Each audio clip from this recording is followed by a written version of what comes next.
everybody, welcome to Church History for Chumps. My name is John Simon, and I'm here with Taylor. Where there's a tread will, there's a way. What's up? How you doing, man? I typically wanted to do the whole and I'm here with John, good-looking Simon. But, Oh, I like that. it's getting overdone. Oh, okay. The people need something new. They crave it. Yeah, spice it up, man. I have to think of nicknames all the time. I was working twice as hard when that tall guy was still around. Tommy. You know what I realized? If people have only listened to our podcast, one, they probably don't know what we look like before we did the video. But then I was like, they don't know how tall we are. Tom's a very tall guy. Do you think he sounds tall? I don't know. I don't think you sound very tall. I sound really tall. I think you sound like about 5'8". Listen, 5'9.5". This is what's so ridiculous. What? I am above average height, and yet globally, I get called a short king. Come on. If you lived in the Philippines, you'd be Shaquille O'Neal. I know. So, just got to take things into consideration. Tay the Giant. Yeah, man. Anyway, yes, listeners, we're trying the fan again tonight. So, if you hear the bzzz, you gotta just let us know. Yeah, Taylor has a vendetta against our audio quality, and it's called his stupid table fan that he keeps. No, I have a ceiling fan because I don't know. I'm just better than ritzy guy with his ceiling fan, Mr. Richie Rich. My wife told me. My wife said that because she's a special needs teacher, so she knows all the technical terms, and I cannot remember the exact technical term, but it's basically like I gave myself a sensory addiction to having wind. Like I have to have wind blowing on me at any given moment. Oh my gosh. That's just big boy condition, bro. I don't think no. It doesn't have anything. It's not because you're warm. That. You just need the sensation of. Correct. Are you when you and Brandy are ever hanging out? Does she ever just breathe on you? No, that's the worst kind of wind. What about like a dog doing it? I can't. No breath. It's moist. No humid.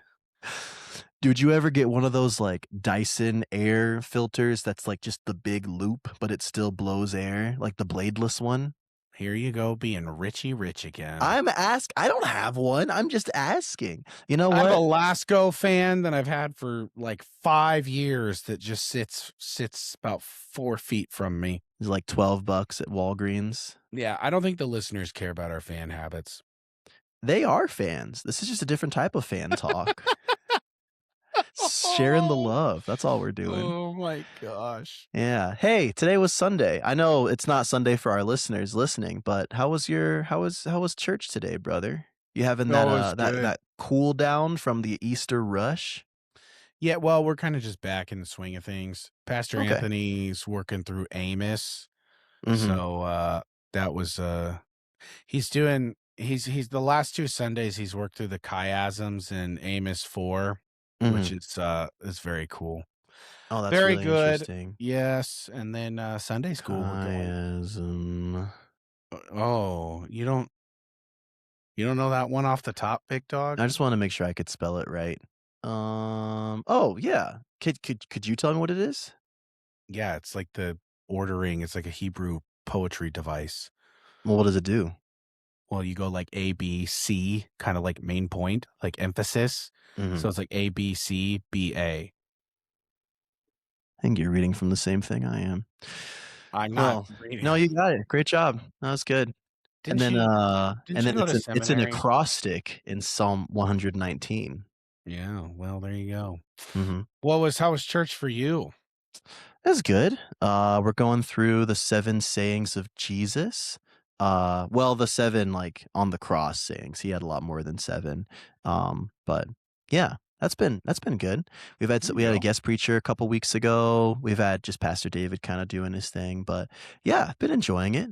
It's nice. It's good.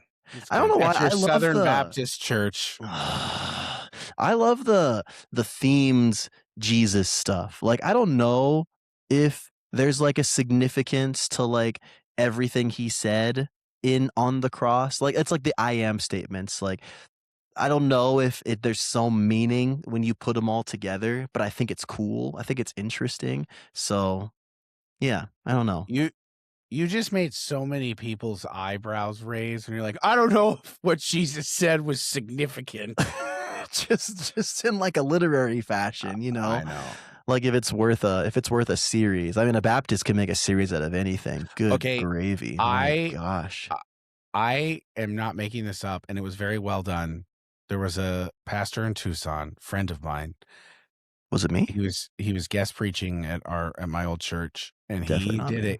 he did a 3-week series on John 3:16. I don't hate that. I don't I hate didn't hate that. it either. I'm just saying it goes right into your point of I other. preached through 5 weeks. 5 weeks of Philemon. That sounds responsible. It was good. I think the problem is that Philemon is really saying one thing, Yeah. and not in a whole lot of words. I Well, did find myself repeating, but it was fun. It was a good I think dude, that might be that's been the struggle with the Sunday school class going through Isaiah. Mhm. Is like we Uh-oh, got God's through. mad again. Well, yeah. So Isaiah 27 was up today, so we kinda talked about who the serpent that God slays in that day. We kinda talked about Mm. that a little bit. Oh, So interesting. we had some things that were new, but Yeah. my goodness, the, like, 3 months it took to get through all the oracles against the different nations, it was ew. We had a small group go through Isaiah, a couple years ago, and And they're still going through it to this day. all of what I remember saying, and I think, I wasn't leading the small group even though I was still pastoring at the time, which was really nice. And I remember saying, I was like, "Guys, Isaiah is really long, and there's a lot of just angry wrath in it. I don't know if we wanna go week to week, chapter by chapter." And I was like, "No, it'll be great." Yeah, we made it about 5 weeks, and then I was doing, like, 6 chapters lump summaries of, like, what 'cause people just wanted to get through. So and then you That's get to, like, 40, and then everything after that is just the best the Bible has to offer. It's just nothing but gems. right. So, that's been kind of the challenge is, like, Mhm. I do keep us we do a chapter a week, and I keep us reminded of, like, with a meta narrative and kinda, like, where we're at in Isaiah's point that he's making. Mhm. But, yes, it is a long slog of, "And you will receive judgment, and you will receive judgment." That's And right. yeah, so Man. anyway, welcome to church hermeneutics for chumps. That's right. This is not the first time the word hermeneutics will be said today, so Oh, really? buckle up. Yeah. Buckle up. Buckle that's a deep cut. Sh That's a good sh joke. shout out to all the listeners. Always, man. Comment Yeah, section was always. really good. You Absolutely. guys were great on the Just War Theory episode, so thank Mhm. you. We always wanna hear from you, That was a fun always. episode, even though I do feel bad because I think just like I believe it was Enoch said that we kinda bait and switched people into thinking that Thomas had come back. Uh, Oh, I know. just the most Thomas coded episode we could ever do, and I then know. he's not even here. We're like, "Hey, It was everybody, it was who's Thomas? What a just loser." Taylor reading Augustine. Yeah. If I just realized this, if you're listening on any other thing that's not Spotify, you might be like, "Where's the comment section?" It's on Spotify. Go to Spotify It's probably, on yeah. Spotify. So, It would be yep. so sad if there was, like if we had this, like, massive comment following on, like, Pod Bubble or some random app that I never And we checked. just had no idea. Yeah, and they're just their own little ecosystem out there. What if there was, like, terrorists planning attacks in our like, some In our random comments comments. on Pod They're Bubble? like, "Head to JFK at 8:15." I know. I know. Like, "Hey, everybody, church history for chumps." Yeah. Man, that was dark. I don't sorry. It's okay. Sorry. My We got niece used to do that. My niece used to that's how she would say sorry. She'd just go, "Sorry," all nasally. yeah. Anyway, Anyway, yeah, no, we love the comments. We love the engagement. Lucas, I agree. I think Saint Gwynethort should be the official mascot of CH4C, especially because, like, I'm a big connoisseur of saying big dog to people. So the just OG big dog. absolutely. So Gwynethort being like, yeah, like I think if we ever make merch, it has to include Gwynethort as like our mascot. I love it. Also, I should have said this earlier. If you are you a graphic designer, listener? Because if you are, we kind of need some help with graphic design. We don't have a lot of money and we don't know what we're doing, and we probably won't give you very good guidance. But if you want to have an impact on the church, the chump universe, let us know. Yeah, Because you message us on, Facebook or Instagram. Are you checking Instagram again, you yeah, papist? I'm back on Instagram, you dork. Yes. Yeah, I jumped back into the den of thieves for our precious engagements. Mhm. But it is what it is. All right. Okay, well, we got stuff to talk about. Should we get into it? I think we should. All right. So, last week Welcome to all the people that skip the banter. welcome back to the show. As you guys know from last week, we are kind of soft launching back into the Second Crusade.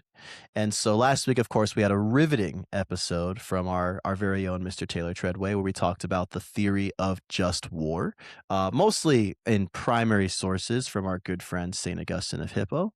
And today and what I kind of hope to do today is to present to you a bit of a conflicted picture. Because I know that I certainly was no fan of the Crusades. There was definitely some cool heroics. I'd watch a movie on the First Crusade for sure. I still think Bohemond was kind of a dingus, Dude, but the First Bohemond is for Crusade, sure the bad guy. yeah. Godfrey's the good guy, and Bohemond is for sure the bad guy in that And movie. Raymond's just some old dude, just Yeah. thinking about Tripoli.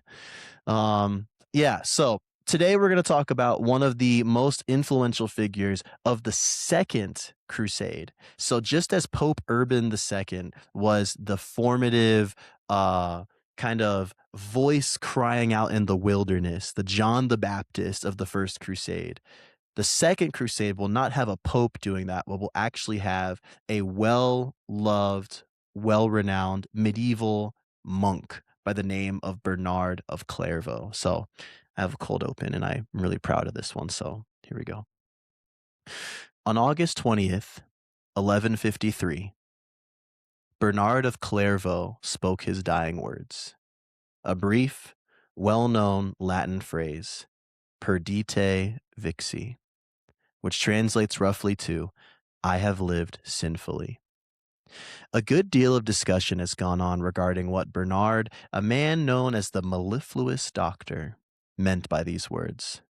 Martin Luther, German reformer and big fan of Bernard's, believes that this was a fleeting kind of renunciation of his life as a monk.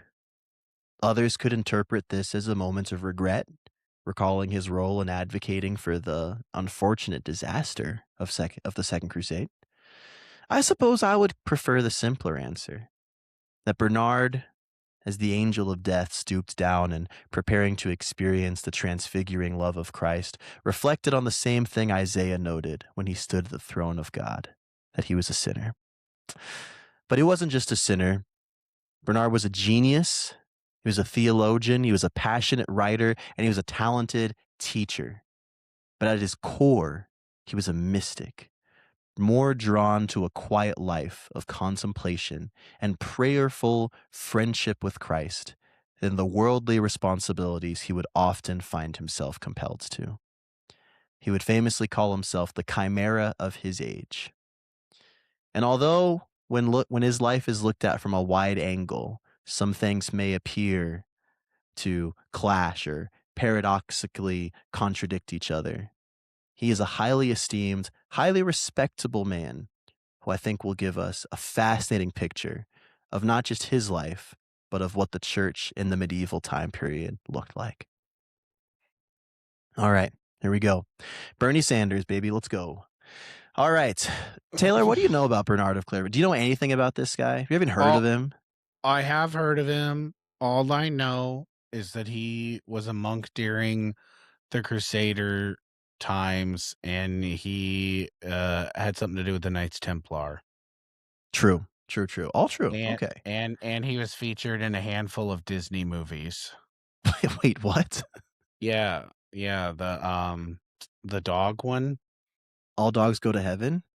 No, what was the Disney movie with the Saint Bernard? Gosh dang it.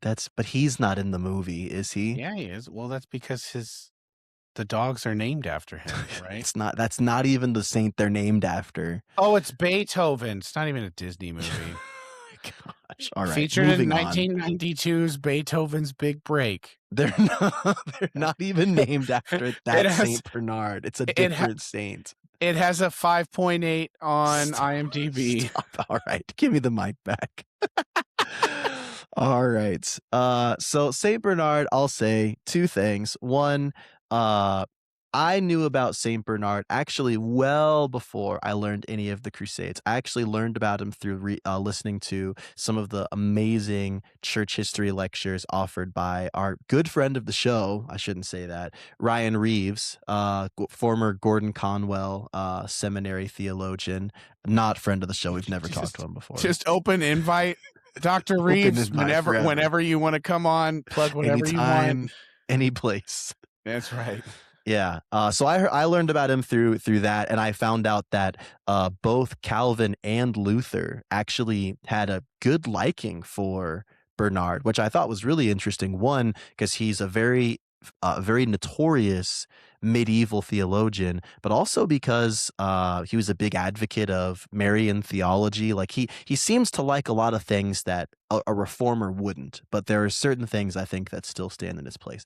Another thing about Bernard that I find really interesting is he strikes me like a lot of the figures that we covered in our early Church Gets the Worm series. Like I'm thinking like Athanasius or like the Eastern Gregories. Like he That's a was, heavy compliment. dude, I mean it, and I think you'll agree with me. He was a super talented, great teacher, really smart, really pious, but he just wanted to be in his prayer closet, dude. Like he just wanted to be writing, he wanted to be praying, he wanted to be kind of separate. He did not want to do all the junk he had to do. And my kind of take on him, and this is I think why he is very well respected even today. He's considered a doctor of the church, which is a very, very high title within like the veneration of saints. Um, I think it's really because he was like a company man. Like he was the dude that you call on to take out the trash. He was the guy who was always there, staying late, locking up the doors, flipping the lights off. Like he was the one taking care of business when I won't say nobody wanted to, but I think he was often just seen as the right guy for the job. Well, one of the books that was written about him, this is in 1991, is he's called The Difficult Saint.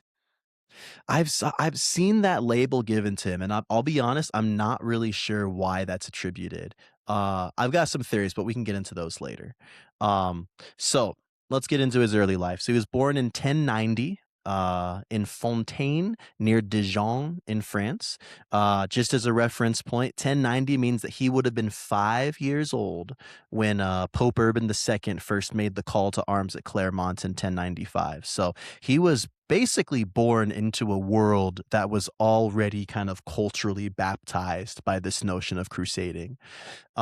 He's born into a very wealthy family, some of the wealthiest nobles in all of Burgundy. He grew up with six brothers and sisters, educated in a very renowned school where he just immediately picked up literature, poetry. He was smart. He was very smart. On top of being known for his education, he was just known for virtue.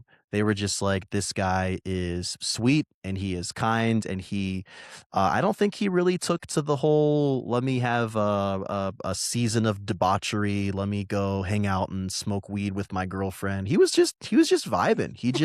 He seems to love Jesus from a young age, and he wanted to go right to the monastery.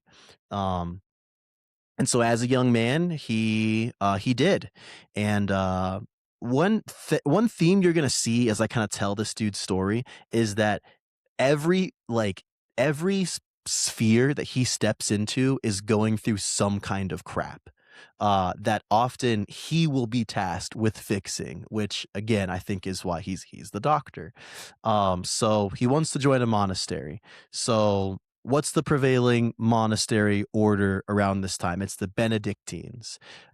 If you know your history of the Benedictines, you know that over the past like 500 years, because I think the Benedictine order started in like the 6th century, it's gone kind of crazy. This is like a theme that Martin Luther and the reformers will talk about a lot, which is that monastic communities always start as being like, oh yeah, we're going to live in poverty, we're going to help board up some houses and help people, and live very humbly and love and evangelize. And then eventually the monastery becomes like an institution, and it becomes super feudalistic, and it just becomes like enmeshed with the politics of that day. So being the abbot of a monastery doesn't mean that you're a really pious guy. It means you're basically a wealthy landlord. And it gets really grubby. So there's dudes who are like, we need to reform the Benedictine order because it's been around for a long time, and we kind of lost the plot a little bit. So in 910, about a significant amount of time before our boy Bernie comes along, the Cluny Abbey is going to come up, and they're basically like, we're going to get the Benedictine order back where it's supposed to be. We're going to try to fix this. The thing is, they go so hard into the spirituality and the liturgy that you've got monks who spend like 8 hours a day doing their chants and doing their prayers, and they literally are so preoccupied with spiritual disciplines they don't have time to work. So they have to pay people to work to maintain the community so they can do all of their like singing and praying and stuff. And so what's essentially happening right around the time that Bernard is joining the monastery is that there's a new order called the Cistercian order, and they're essentially like, we're not even part of the Benedictines anymore. We're just taking that idea and bringing it back. We are not going to be a bunch of, navel gazers. We're also not going to be some like mafia offshoot. We're just going to like work and pray and, knot some ropes together and brew beer or whatever they were doing back then. So Bernard gets involved in one of these abbeys, and he's immediately loved because he's a gem of a guy. And at the age of 25, he is made the abbot of a new abbey. He's sent to this little place called Clairvaux, and he's made the head honcho of it. And even though it's a really difficult time, he prevails. He's got a cool head, and he's very charismatic. He's really good at talking people into joining a monastery, which I feel like that's a heck of a skill to have. Um, the bummer is that because the people from Cluny Abbey, where they're all, singing and praying for 12 hours a day, they actually are beefing with the Cistercians because they think that they're like, oh, you had to do your own thing. You think you're better than us? So now he's like having to like kind of settle squabbles with them, and that's a whole thing. So it's just one of many like squabbles that Bernard will not start but will have to essentially try to finish. So that's kind of the first thing. But he's, like I said, well respected. And he's just like, he's a writer. He loves to write letters to people in the community. He's really just, he's always kind of putting himself out there, even though he really is that kind of guy where he wants to be, in his prayer closet. He wants to be worshiping. He wants to be writing about the love of Jesus and stuff like that. So yeah, just, immediately thrown into church politics. So, yeah. Mm. Say anything on that for me? Uh, No, good summary of his early life. I don't wanna I'm not gonna steal any thunder, but I'm just, like, scanning this guy's Wikipedia page going, "Like that, ooh, oh, that's good, oh, Yeah. wow, oh my," yeah. Yeah, it's pretty much it, yeah. I'm gonna So, see how you can cover all of this in one episode. I think I got it, dude. I feel pretty good. Um, so the next big thing that happens is that the Pope dies in 1130. And something very unfortunate happens, which is what they call in RC world a papal schism. Essentially means that two separate popes are elected, and neither one decides to concede, and so they both are just like, "I'm the pope. No, I'm the pope." And it creates kind of, as you can imagine, a big problem. And the two popes are Innocent the Second and Anacletus, also the second, I guess. Innocent because I guess Anacletus had kind of he had the muscle, he had the goons on his side. Innocent the second gets forced to kind of go into hiding in France while Anacletus kind of takes over the Vatican in Rome. And so yeah, there's a whole fuss. So the king appoints a council of bishops to say, all right, we can't have this fuss. This is crazy. We need a bunch of bishops from here to get together and decide which of these popes is actually legitimate. And when the council of bishops get together, they're like, hey, isn't there this like monk who everybody really likes? He's like really cool and smart and all that stuff. So they invite Bernards to be a part of the hearings as well. And he kind of takes to it.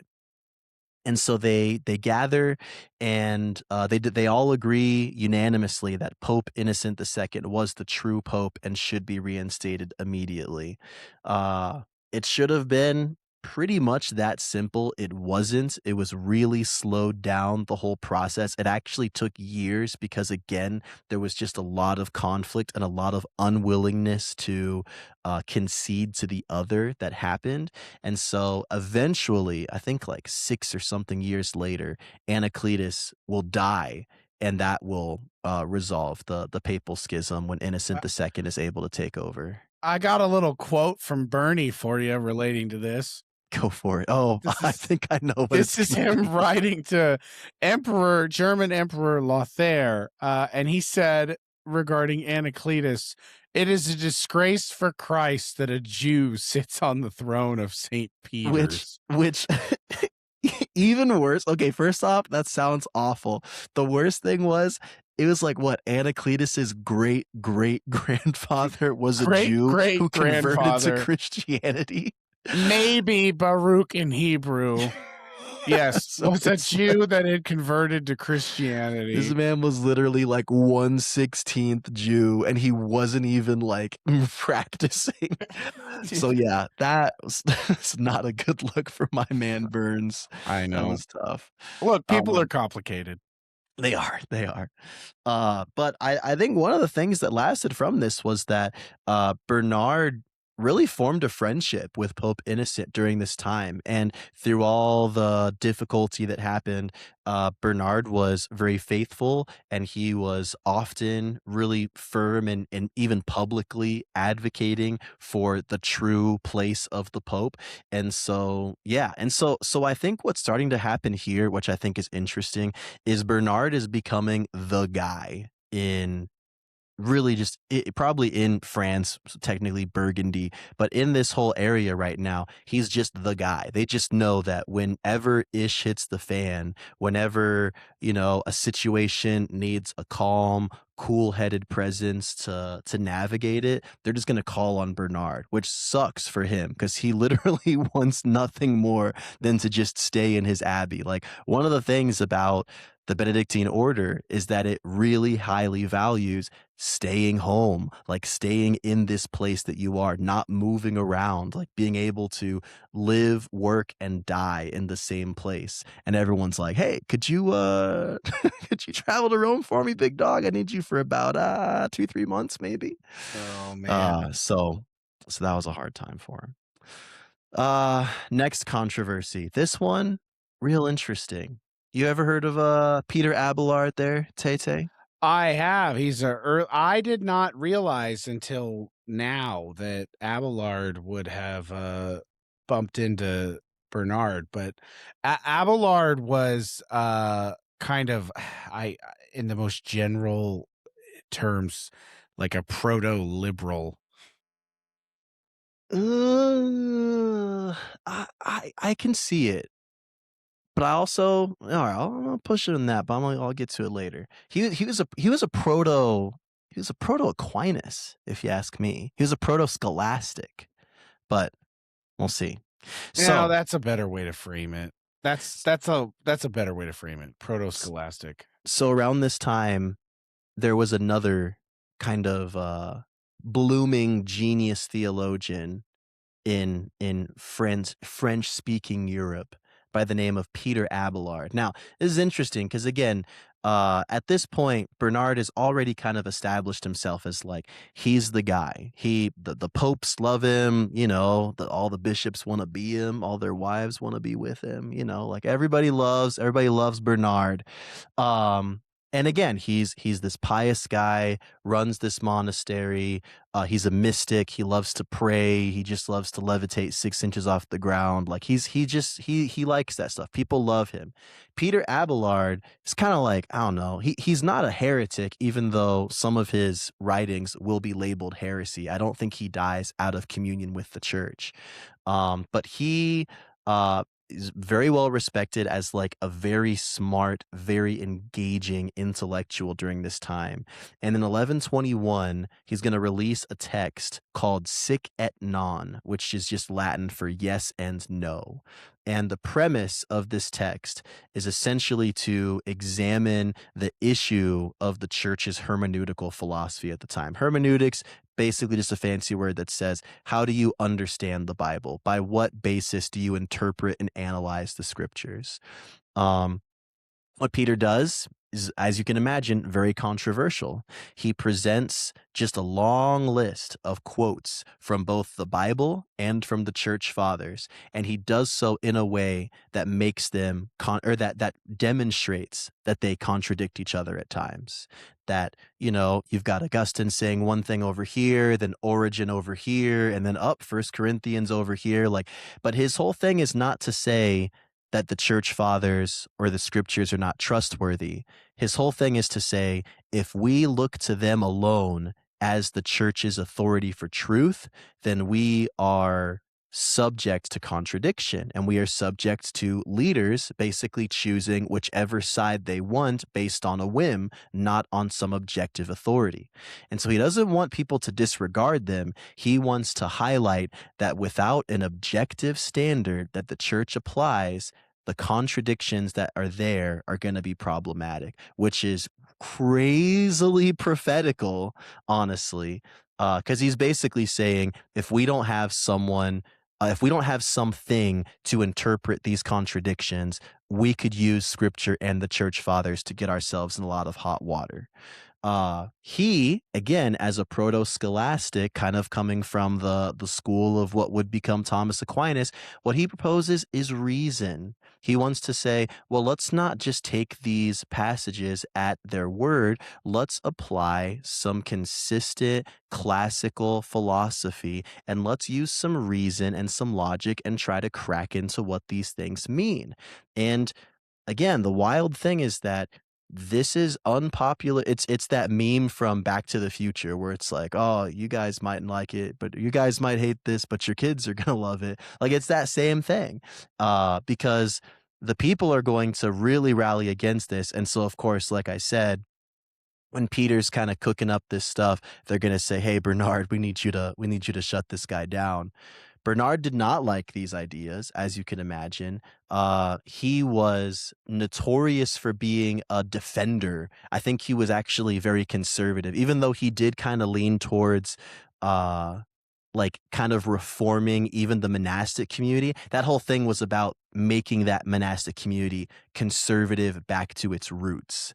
So him hearing these ideas, he did not like them at all. In his mind, he was like, no, the church is the authority. If you find yourself in a place where the scriptures and the church fathers contradict each other, it is the job of the church to be able to discern what to do in that place. And so And again, he was a mystic. He liked the idea that with the Holy Spirit guiding, like there's this supernatural element with the Holy Spirit guiding the church that will help work through the logical pitfalls. But we should not be tying ourselves down to some pagan Greek philosophy that was cooked up by people who didn't even know or worship Jesus. Like he's like, that's definitely not the thing we should do. And so the church calls on Bernie to put the fire out. They get into a debate that's public. I think the debate almost seems like more of a spectacle because Bernard basically rants and raves, and Peter doesn't even say anything back. Like he doesn't even prepare a statement to rebut. A council finds in favor of Bernard, and Peter is forced to publicly burn his literature, and then they place him on house arrest until he dies a few years later. So So, I just want to add slash push back a little bit. Uh, Scanning Abelard and going over what I remember from when I studied him last semester. Yeah, he taught some problematic things. yeah, yeah, Like I don't like disagree. like he was the opposite of Anselm. And so a lot of Unitarians come along and like point to him and they're like, "Yeah, see, that's where it started. Yeah, that's it. He That's our had some guy." weird stuff on the Trinity too, where he like Yes. attributed what it was like the Father is strength and the Spirit is love and all that stuff. Yeah, he was a wonky guy, which I mean, yeah, the church settled that. Y Um Yeah, they did. Good job. yeah, Good they job, did. Rome. Yeah, I'd say Abelard was probably a heretic, and in this example, I think Bernie here is in the right. Right. Right. Yeah. The interesting thing, and this is, again, if you're I love saying this, and I really do mean it. I'm not being snarky. If you're smarter than me and you want to correct me, please do. I love to learn things. But this was my take on hearing about this conflict, which I found really interesting. The development of theology in the medieval church will eventually get very, very dependent on exactly what Peter is saying, which is if we can use logic and reason, then we don't have to root ourselves solely in what the scriptures say. We can basically do mental gymnastics and make some hurdles and allow and do things not because the Bible tells us to, but because they make sense within the scope that the Bible offers us. And that cooks up things like the indulgences or maybe even like the doctrine of purgatory. This isn't exactly where my research went, so I may be I'm shooting a little bit from the hip here, but I think that like scholasticism really does show up in the church, and I think that it results in a lot of the junk that Martin Luther, who is looking back on this a few hundred years later, and he's like, oh, yeah, Peter Abelard was absolutely right. The church did look to reason as a remedy for leaky hermeneutics, and it led to them making up a bunch of crap. And now we have to go back to the Bible alone. Mm. Um, So Abelard may have been correct in his assessment of the problem, but not in his proposed solutions. right. I think it's interesting because people went from really hating him during his time to, I think, adopting a lot of his ideas. But yeah, the fruit of his ideas sucking were going to be self-evident. And then another interesting thing that I thought about too is Bernard's whole thing was the church is the main authority. Like, so as long as the Holy Spirit is working within the church, we can trust that he will lead the church through the contradictions. The problem is if the church sucks and if the church is corrupted, which it many times will be, then it doesn't matter how many interpretations they do, it's going to lead to corrupt fruit. So I think it's interesting looking back on this conflict from like Luther's point of view, where he's like, not only is the institution kind of rotting from the inside because of all of these theological jumps that have been made through scholasticism, but we also have like legitimately corrupt like bishops, priests, monks, all that stuff. So Luther's like they were both right, but they also didn't have a solution. And now we're seeing this church that's kind of stinky. Right. But we'll get to that in a couple months. I don't know. We'll talk more about that later. All right. Last major story for our guy, is that in 1144, the West is gonna hear some very disappointing news from our good friends out in Outremer, the Crusader states. The county of Edessa, which was actually the first of the Crusader states to be established, had just fallen to the Turks, and both Tripoli and Jerusalem are also under threat.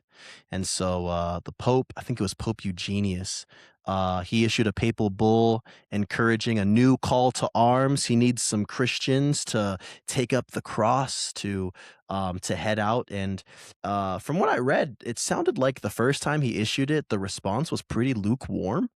Um, and so what does he do? He calls Mr. Cleanup. He says, "Bernard, I got another job for you." And so Bernie was commissioned to do a preaching tour similar to Pope Urban's, even though his was not so much like ecclesiastical. He wasn't talking to priests and bishops as much as Mm, like just the people. And mhm. he was very successful in encouraging people to get involved. And the story goes that like there one of the parts of his like preaching tours was like he would like perform miracles. So I didn't get to read any of what the miracles were, but basically he was talking about how like he's like the Pope reissued the same thing that Urban did, which is this is going to be a sacramental thing. So if you go out and fight and die, you'll be absolved of your sins, full remission of sins. So Bernard is preaching that. Bernard is preaching, you know, dying for a good purpose, you know, dying to defeat evil and to defend good and all those things. And in the midst of it, he's performing miracles. And I don't know what that necessarily looked like. The bummer, which of course we'll spend a much longer time discussing, is that the Second Crusade does not go well. It is pretty much a failure all across the board, like with a little bit of success here and there, but by and large, Spoilers. yeah, by and large, it did not Yeah. work out, which is a bummer because it kind of meant that Bernard's last big thing that he did, which again, I still really hold to this theory of Bernard being kind of a company man. Like, I don't think he was necessarily going outside of his convictions here, but I do think that when he was called, especially a guy who had friends higher up, who was personal friends with many of the popes that he served under, I think when they said jump, he said how high. Like, I think that's just the kind of guy he was. Um, but yeah, it was a bummer because when the Second Crusade doesn't work out, people look at him and they're like, "What the heck, dude? Like you said that we were gonna have this like major success and you performed miracles. Like how did this fail? How was this a dud?" And he actually writes an apology to the Pope, which is I thought it was going to be really heartfelt. I love Bernard's writing, but this it sounded a little evasive, honestly. I think the reasoning that he gave was essentially that the Crusaders were kind of sinning and too undisciplined, and they kind of you know they kind of messed it up for themselves. But that was the reason that it failed, not that Bernie was a false prophet. But I think that was a pretty awkward thing to get himself into after doing by and large some pretty impressive things. Uh, this is kind of the last notable thing he does in his life. He would die a few years later after the failed crusade attempt at the age of 63. At this time, he had been a monk for over 4 decades. He had helped to found several hundred monasteries all throughout Europe. And what's crazy is like he was canonized only 20 years after his death. And that is not typical at all. It usually takes a much longer time to get canonized. I think a big part of that was because the Cistercian order that he helps to establish, one, they saw him as a founder, so what was good for Bernie was good for them, and I think they just grew in influence over time, so they were kind of able to push the process along. Um, but yeah, I mean, I'll say this: I feel very conflicted about like his overall life. I think it's very clear that he was a very virtue and value driven guy. I think he was also very loyal to the church and to the church leadership. But I will say, and I'm going to hold this up for our video listeners. I've got right here a treatise by Bernard called On Loving God. It is real thin. It's about 40 pages long, but this is one of the best things in my library. This is one of the best books I've ever read. It is remarkable. He has the writing of, I mean, it's true that he writes like a mystic. He writes as one who really emphasizes with every word that there is nothing better for any human being than to experience the friendship and love of Jesus. And he just pours that out. And it really like it makes me think of like Augustine's Confessions because while it's very doctrinal, it's also very prayerful. It's very like there's full of like worship. There's just such beautiful stuff in this book. Um Another thing, I also have this one I'll show you guys. This is Sermons of the Song of Songs. So if you ever went to church and heard your youth pastor talk very awkwardly about how Song of Solomon is actually a love letter of you and Jesus, yeah, your youth pastor's hermeneutics might be a little sketchy, but it's not historically unfounded because that was Bernard's big thing. And that was a very common mystical thing. And throughout the centuries, a lot of theologians and authors are going to write about Song of Solomon, comparing it or writing it, assuming that it is an allegory of the journey of the Christian soul in meeting Christ, fully intended to be very intimate and even at times erotic, which is, you know, a little awkward for a modern reader, but I still think has some interesting stuff to it. So, yeah, Well, it looks like Bernie would have been best if he had just been left alone to write. I think so. Uh, I think so. yeah, I mean, because even, what I'm scanning here on his Wikipedia page, which is, like, pretty dense for a Wikipedia page, It is, brother.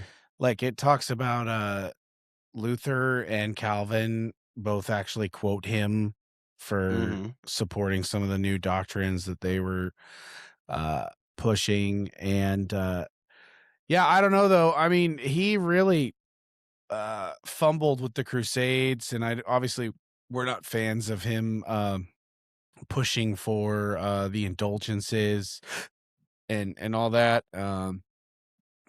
But I mean, it's just so interesting because you had been a fan of Bernard of Clairvaux for like your whole adult life, and Mm. then wasn't it like during preparation for this episode that you realized you were like, oh, Well, I was talking to a friend who was a history teacher at a private Christian school, and we were just talking about our favorite, like, just writings, and I said, "Oh my gosh, I love Bernard's, On Loving God," and she said, "Yeah, I just can't bring myself to read his stuff because I've taught so much about his, support of the Crusades," and I was like, "I think you're thinking about somebody else." and that's not my guy. Yeah, it's like, I don't think so.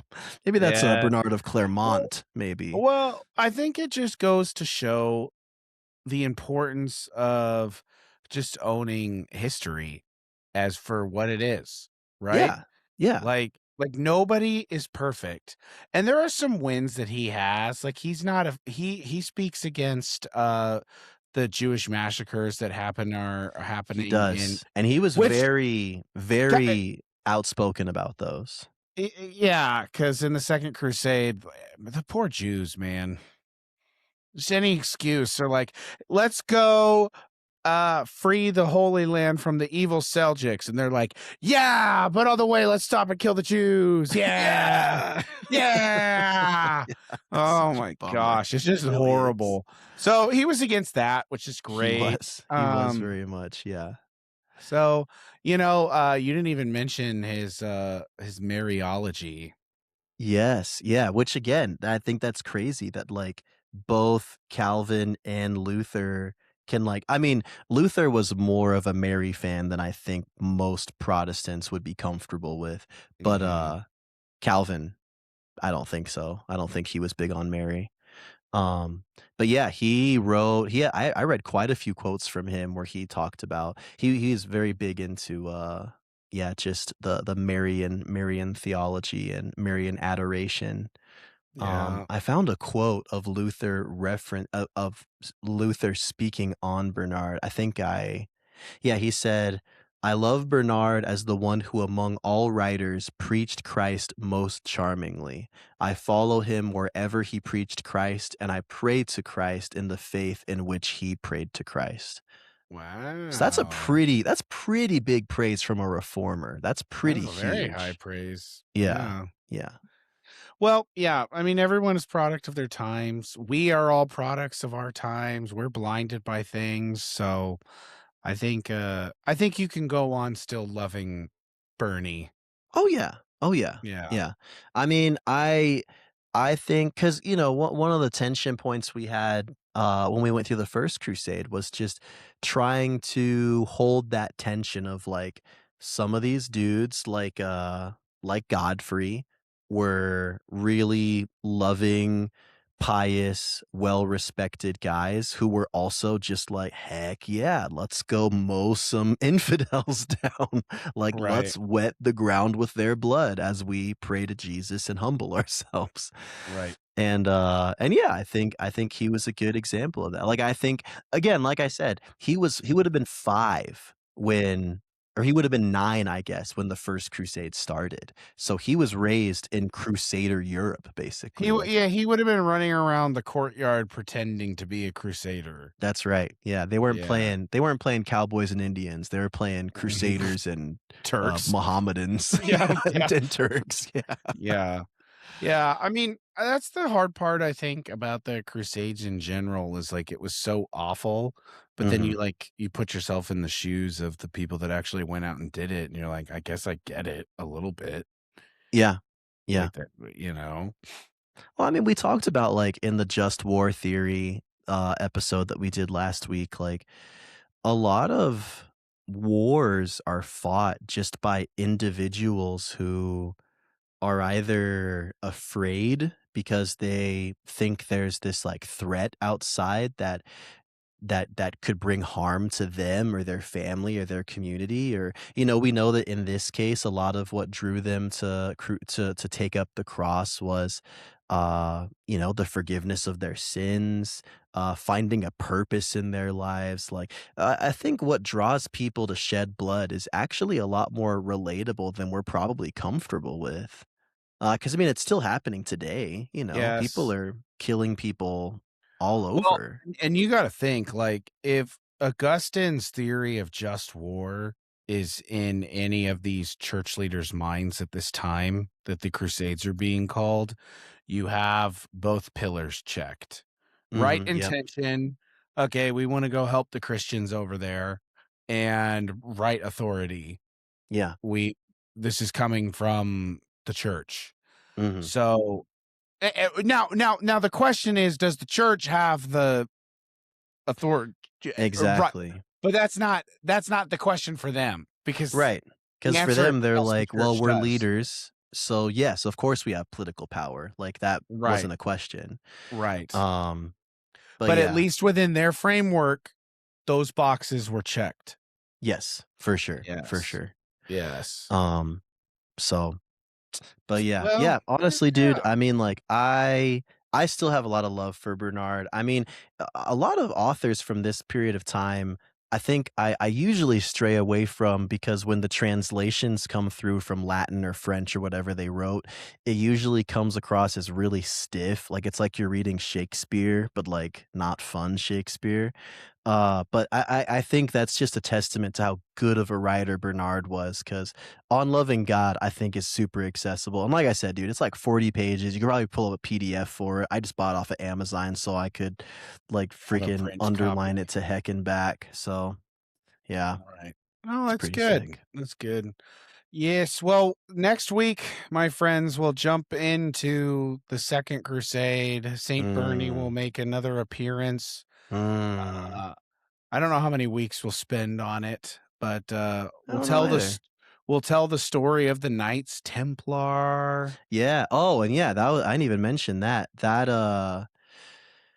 He didn't co-found it, but I think he wrote the treatise that, like, kind of establish their like mission statement. So he did write in support of the Knights Templar, which was essentially an order of warrior monks. Well, you should go edit the Wikipedia page. What does the Wikipedia page say? That he co-founded it. Son of a gun. But you're probably right, because you actually did. Guys, this is why Wikipedia is dangerous. It's okay for cursory overlooks, but This might also be why John Simon is dangerous. All right, don't take what I said seriously, no, guys. I said believe a lot of you. stuff. I believe you over like a random sentence on Wikipedia. Are you kidding me? Right, I believe you. You're putting a lot of trust in me, big dog. That's all right. Let's see what we got here. Well, I'm excited to get back into the Crusades. Where are we starting next week? Are we just going straight Second Crusade? Is there like a Wow. underlying event? What's happening? Yeah, we'll do the fall of the Edessa. Get into that. Kind of Okay. why it gets called. So very good. What'd you find? Did you find it? No. That's right. Because every single little specific history question takes 45 minutes of research to answer. Okay, no, I think I was good. I think I was right. I actually feel pretty good. Yeah, go and edit the Wikipedia page. I'm not good. That's beyond above my pay grade, man. All right. Well, that's all we got. I think we've beaten Bernie to death. But hey, also for all of our medieval literature fans, Bernard of Clairvaux famously leads Dante through the spheres of heaven in Paradiso in Dante's Inferno. Wow. Yeah, that's right. That's how beloved he was. Fun fact. Mm-hmm. Well, leave us some comments, correct us where we're wrong, and we're big fans of you guys. That's big right. Fans. And if you're a big fan to a certain dollar amount, feel free to leave us a one-time financial gift on our Buy Me a Coffee page. We have several perks. Yep. Do you want to tell Taylor what kind of hat to wear during his next recording, or what accents are no longer feasible? Do you want to have Taylor do like a Chinese accent for a whole episode? Those are not perks. There's a price amount. Do you want to have Taylor shave his full beard and wear blackface for the next episode? These are not You perks. can. None of these are perks. 50 cents. Oh, gosh. All right. Thank you guys so much. We love you bunches, and we'll talk to you later. Bye-bye.